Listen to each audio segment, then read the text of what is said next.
The chateau into which I had ventured to make forcible entrance was one of those piles of commingled gloom and grandeur. To all appearance, it had been temporarily and very lately abandoned. Its decorations were rich, yet tattered and antique. Its walls were hung with an unusually great number of very spirited modern paintings. In these paintings I had taken such a deep interest that I resigned myself, if not to sleep, to the contemplation of these pictures, and the perusal of a small volume which had been found upon the pillow of the bed I decided would be mine for the night, and which purported to criticize and describe them. The position of the light displeased me, and outreaching my hand with difficulty, I placed it so as to throw its rays more fully upon the book. But the action produced an effect altogether unanticipated. The rays of luminance now fell within a niche of the room which had hitherto been thrown into deep shade by one of the bedposts. I thus saw in vivid light a picture unnoticed before.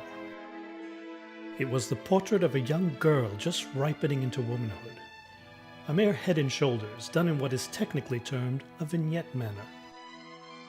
The frame was oval, and as a thing of art, nothing could be more admirable than the painting itself. But it could have been neither the execution of the work, nor the immortal beauty of the countenance which had so vehemently moved me. I had found the spell of the picture in an absolute lifelike expression, which at first startling, finally confounded, subdued, and appalled me. I sought eagerly through the volume which discussed the paintings and their histories.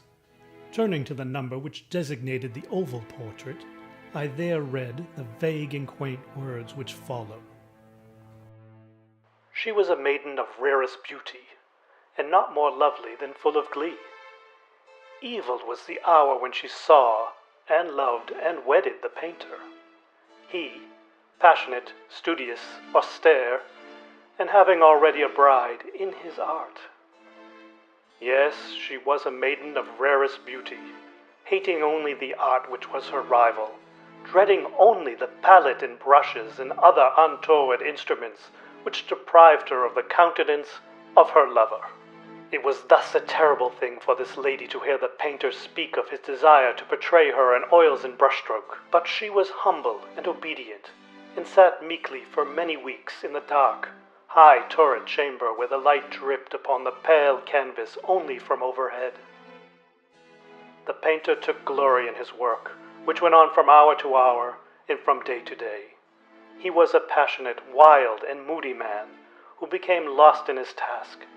Yet she smiled on and still on, uncomplainingly, because she saw that the painter took a fervid and burning pleasure in his task, and wrought day and night to depict her who so loved him.